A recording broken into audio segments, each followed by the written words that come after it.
তাল মিলিয়ে চলাটা এটা কিন্তু আসলে অনেক টাফ। এত একজন পাকাপোক্ত অভিনেতা, তার সাথে পেরে ওঠা, সোশ্যাল মিডিয়া কেন্দ্রিক যেই পরিমাণে হ্যারাসমেন্ট হচ্ছে, ছেলে মেয়েরা আর মেয়েদের নানান ধরনের প্রবলেম হচ্ছে। নীলচক্র সিনেমার শুটিং সেটের অভিজ্ঞতা কেমন ছিল? দারুণ ছিল, আমি তো খুব দারুণভাবে উপভোগ করেছি। শুটিং সেটে কাজ করেও ভীষণ ভালো লেগেছে, নতুন অনেক কিছু শিখতে পেরেছি এবং শুটিং সেটে কখনো গিয়ে মনে হয়নি যে কাজের প্রেশার অনেক বেশি আর ভালো লাগছে না, এরকম মনে হয়নি। মনে হচ্ছিল আমি একটা আমার ফ্যামিলির মধ্যেই আছি এবং পুরো ইউনিট থেকে ডিরেক্টর থেকে প্রত্যেকটা মানুষ এত টেক কেয়ার করে, এত ভালো। তো আমার মনে হচ্ছিল যে আমি একটা পিকনিকের একটা ভাইবে আছি, আবার তার মাঝে মাঝে একটু একটু করে কাজ করছি। চ্যালেঞ্জিং বিষয় কি কি ছিল আপনার কাছে? মেইন প্রোটোগনিস্ট আরিফিন শুভ, এত একজন পাকাপোক্ত অভিনেতা, তার সাথে পেরে ওঠা এবং আরও যারা যারা লিজেন্ডরা আমাদের সিনেমায় কাজ করেছে সবাইকে নিয়ে একসাথে নীলচক্র হচ্ছে, সেখানে আমি একদমই নতুন বললেই চলে। তো ওখানে অভিনয় করে সবার সাথে তাল মিলিয়ে চলাটা এটা কিন্তু আসলে অনেক টাফ, কিন্তু তারপরে আমার যতটুকু সাধ্যমতো আমি চেষ্টা করেছি এবং দর্শকরা খুবই ভালো বলছে। বান্ডেল থাকলে প্রতি সেনমানিতে টাকা বাঁচবে।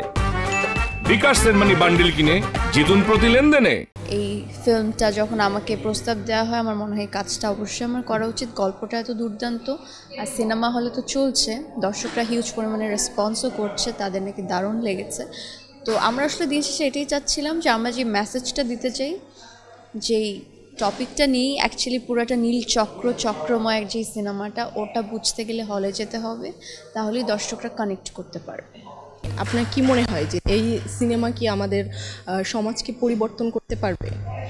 অবশ্যই, কেন নয়, কারণ আমরা আসলে সিনেমার মাধ্যমে দেখিয়েছি এই যেই জেনারেশনটা যারা school going, university, college going যে ছেলেমেয়েরা, স্টুডেন্ট যারা আছে, এবং চারপাশে প্রতিনিয়ত আমাদের ঘুম থেকে উঠেই আমরা যেটা দেখি নানান ধরনের ইনসিডেন্ট ঘটছে, সাইবার বুলিংয়ের শিকার হচ্ছে মানুষে, সোশ্যাল মিডিয়া কেন্দ্রিক যেই পরিমাণে হ্যারাসমেন্ট হচ্ছে, ছেলে মেয়েরা আর মেয়েদের নানান ধরনের প্রবলেম হচ্ছে, সেই প্রবলেম থেকে একটা ফ্যামিলি সাফার করছে এবং এটার নেগেটিভ সাইডটা কি কি হতে পারে সেটা পুরোটা আমাদের সিনেমায় তুলে ধরা হয়েছে, পজিটিভ সাইড এবং নেগেটিভ সাইড।